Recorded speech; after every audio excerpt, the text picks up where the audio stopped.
আপনি শুনছেন আজকের পত্রিকা চ্যানেলের খবর। আজ জানবো পশ্চিমবঙ্গ, দেশ ও বিদেশের সমস্ত তাজা খবর। আপনি যদি আমাদের চ্যানেলে নতুন হয়ে থাকেন তাহলে অবশ্যই চ্যানেলটি সাবস্ক্রাইব করুন। প্রতিদিনের তাজা খবর আপনার হাতের মুঠোয় পৌঁছে দিতে আমরা সদা প্রস্তুত। তাহলে খবরের শুরুতেই জানিয়ে দিই আজকের সংবাদ শিরোনাম। এসআইআর নিয়ে তোলপাড়ের মাঝে গুরুত্বপূর্ণ বৈঠকে কমিশনের কর্তারা দিলেন বিরাট নির্দেশ। একজনের নম্বরে অন্যের নাম ঠিকানা, উলুবেড়িয়ায় নিজের ইচ্ছে মতো ফর্ম ফিল আপ করছেন বিএলও। মেধাবীদের জঙ্গি হয়ে ওঠা বিপজ্জনক, দিল্লি অশান্তি মামলায় সুপ্রিম কোর্টে সওয়াল পুলিশের। মুর্শিদাবাদে বাবরি মসজিদের ভিত্তিপ্রস্তর স্থাপনে আইএসএফ বিধায়ককে আমন্ত্রণ হুমায়ুনের, নয়া সমীকরণের ইঙ্গিত। নেপালে ফের বিক্ষোভের আগুন, অলির দলের সঙ্গে সংঘর্ষ জেনজিদের, জারি কারফিউ।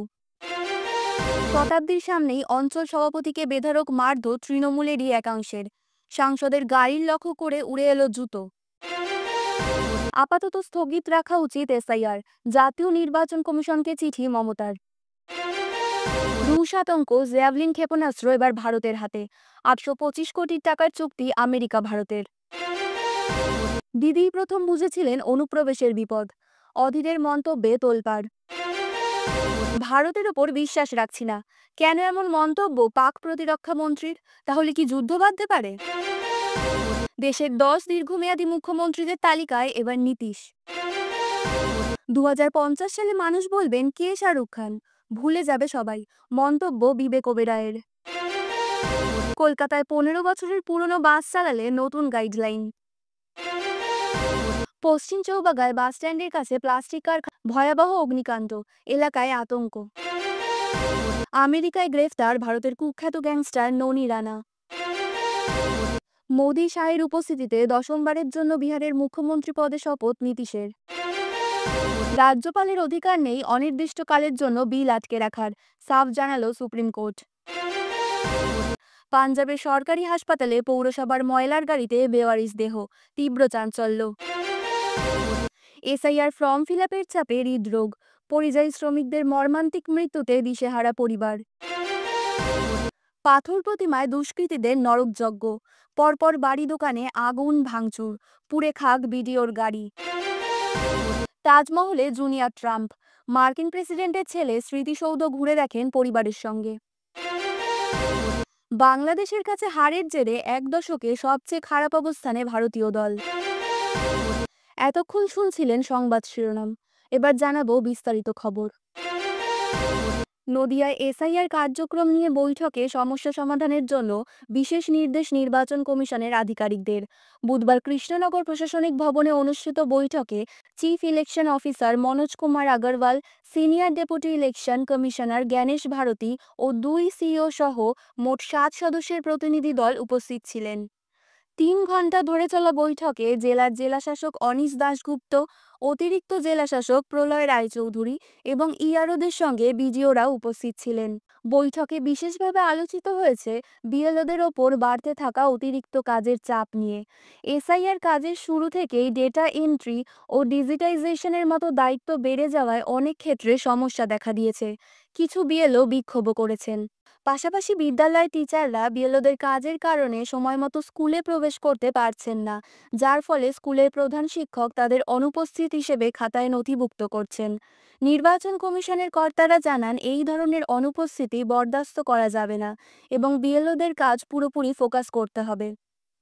বৈঠকে বিএলওদের অ্যাপের সঙ্গে সম্পর্কিত নেটওয়ার্কিং সমস্যার কথাও তুলে ধরা হয়। কমিশনের পক্ষ থেকে বিষয়টি খতিয়ে দেখার আশ্বাস দেওয়া হয়েছে। পাশাপাশি বিএলওদের ডেটা এন্ট্রি ও পারফরমেন্স পর্যালোচনা করা হয়। খারাপ পারফরমেন্স থাকলে আইআরওদের সেটি নজরে রাখতে এবং পাশে থেকে কাজের গতি বাড়াতে পরামর্শ দেওয়া হয়। জেলায় মোট 8,686টি বুথ রয়েছে, যেখানে প্রত্যেকটি বুথে একজন করে বিএলও নিয়োজিত। কমিশনের তথ্য অনুযায়ী বিএলওদের 70% স্থায়ী সরকারি কর্মী। বৈঠকে কমিশনের কর্তারা জানিয়েছেন এসআইআর এর কাজ নির্দিষ্ট সময়সীমার মধ্যে শেষ করতে হবে। উল্লেখ্য, 4ই ডিসেম্বর ভোটার তালিকার ড্রাফট রোল প্রকাশিত হবে। সেক্ষেত্রে তার আগে শিডিউল মেনে কাজ সম্পন্ন করার নির্দেশ দেওয়া হয়েছে। বৈঠকে শেষে chief election officer Manoj Kumar Agarwal নদিয়ার কাজ নিয়ে সন্তোষ প্রকাশ করে বলেন, কোনো সমস্যা হচ্ছে না, সকলের সঙ্গে আলোচনা হয়েছে, নদিয়ার কাজ ভালোই হচ্ছে। সীমান্ত জেলা হওয়া সত্ত্বেও তিনি বলেন, সীমান্ত বলে নয়, প্রত্যেক ভোটারই গুরুত্বপূর্ণ। এছাড়া বিএলওর আত্মহত্যা সংক্রান্ত কোনো খবর তিনি শোনেননি এবং বিষয়টি খতিয়ে দেখবেন বলেও জানান। এনুমারেশন ফর্ম ভোটারদের না দিয়ে ইচ্ছে মতো পূরণ করছেন বিএলও, তাতে একজনের এপিক নাম্বারে বসাচ্ছেন আরেকজনের ঠিকানা। এমনই ভয়ঙ্কর অভিযোগ উঠেছে বিএলওর বিরুদ্ধে, যার জেরে বিপাকে শ্যামপুর 2 নম্বর ব্লকের 6টি গ্রাম পঞ্চায়েতের কামিনা 122 নম্বর বুথের ভোটাররা। যদিও ব্লক প্রশাসনের বক্তব্য এটা যান্ত্রিক সমস্যা, ভোটারদের চিন্তার কিছুই নেই। স্থানীয় সূত্রে জানা গিয়েছে, কামিনা 122 নম্বর বুথের বিএলও মৃন্ময় পাল, তিনি কয়েকদিন আগে ওই বুথের কিছু ভোটারকে এনুমারেশন ফর্ম দিয়েছেন। অনেকের অভিযোগ তিনি ফর্ম নিয়ে যাননি। এই অবস্থায় হাসানুজ্জামান খান নামে এক ব্যক্তি অনলাইনে ফর্ম ফিল আপ করার উদ্যোগ নেন। তিনি দিন দুয়েক আগে নিজের ফর্ম তিনি পূরণ করে সাবমিট করেন। এরপর যখন তিনি তার মা বাবার সহ পরিবারের কয়েকজনের ফর্ম পূরণ করে সাবমিট করতে যান, তখন দেখেন ওয়েবসাইটে দেখাচ্ছে ফর্ম সাবমিট হয়ে গিয়েছে। বিনা মেঘে বজ্রপাতের পরিস্থিতি। তিনি ভাবেন সাবমিট কিভাবে হলো। এরপর তিনি দেখতে পান তাদের সাবমিট করা ফর্মে যে মোবাইল নাম্বার দেওয়া হয়েছে তা তাদের পরিবারের কারণ নয়। হাসানুজ্জামান খান বলেন, আমার বাবা মা সহ 5 জনের এমন হয়েছে। খোঁজ নিয়ে জানতে পেরেছি আরও 34 জনের সঙ্গে এমন ঘটনা ঘটেছে। সেখানে তাদের এপিক কার্ডের নাম্বার রয়েছে, কিন্তু একাধিক তথ্যের গরমিল। বিষয়টি দেখার পর তিনি বিএলওকেও ফোন করেন, কিন্তু যোগাযোগ করতে পারেননি তিনি। এরপর তিনি প্রশাসনের সঙ্গে যোগাযোগ করেন, যদিও তাকে প্রশাসনের পক্ষ থেকে বলা হয়েছে সমস্যা মিটে যাবে, কিন্তু তাতেও স্বস্তি পাচ্ছেন না হাসানুজ্জামান। 2020 সালে দিল্লিতে অশান্তিতে অভিযুক্ত মেধাবী পড়ুয়া শারজিল ইমাম উমর খালিদদের জামিন মামলায় শীর্ষ আদালতে তাৎপর্যপূর্ণ মন্তব্য দিল্লি পুলিশের। বৃহস্পতিবার জামিন খারিজের আবেদনে পুলিশের হয়ে সওয়াল করেন অতিরিক্ত সলিসিটর জেনারেল। তার মন্তব্য, মগজ ধোলাইয়ে মেধাবীদের জঙ্গি হয়ে ওঠা অত্যন্ত বিপজ্জনক এবং উদ্বেগজনক বিষয়। সরকারি খরচে উচ্চশিক্ষার পর এভাবে দেশবিরোধী কাজে নাম জড়ানো চিন্তার। এভাবেই রাষ্ট্রদ্রোহিতার বীজ ছড়িয়ে পড়েছে। এ নিয়ে সওয়াল করতে গিয়ে তিনি সম্প্রতি দিল্লি বিস্ফোরণ হোয়াইট কালার মডিউলের কথাও উল্লেখ করেছেন। বছর 5 আগে নাগরিকত্ব সংশোধনী আইনের প্রতিবাদে দিল্লিতে যে বিস্ফোরণের আগুন জ্বলে উঠেছিল, তাতে ইন্ধন দেওয়ার অভিযোগে দেশদ্রোহের মামলা ইউএপিএ ধারায় গ্রেপ্তার করা হয় জওহরলাল নেহরু বিশ্ববিদ্যালয়ের প্রাক্তন মেধাবী ছাত্র শারজিল ইমাম ও উমর খালিদকে। বারবারই তাদের জামিন খারিজ হয়ে যায়। এতদিন ধরে জেলবন্দি শারজিল ইমাম ও উমর খালিদ। এভাবে জামিন আটকানো নিয়ে যদিও তাদের ঘনিষ্ঠ এবং মানবাধিকার কর্মীরা বারবার প্রতিবাদে সরব হয়েছেন। দিল্লি পুলিশের দাবি ছিল সিএএ বিরোধী এই বিক্ষোভ একেবারেই পূর্ব পরিকল্পিত, সাজানো ছিল, যাতে নিজেদের জ্বালাময়ী ভাষণের মাধ্যমে ইন্ধন জুগিয়েছিলেন জেএনইউর প্রাক্তনীরা। বৃহস্পতিবার ফের তাদের জামিন মামলার শুনানি ছিল সুপ্রিম কোর্টে। তাদের পুলিশের হয়ে সওয়াল করতে গিয়ে এসএসজি এসভি রাজুর বক্তব্য, মেধাবীরা সরকারি অর্থে ডাক্তার ইঞ্জিনিয়ার হচ্ছে, আর তারপর তাদের আত্মপ্রকাশ ঘটছে দুর্দান্ত জঙ্গি হিসেবে। এরাই বেশি বিপজ্জনক এবং দিনে দিনে এই প্রবণতা বৃদ্ধি পাচ্ছে।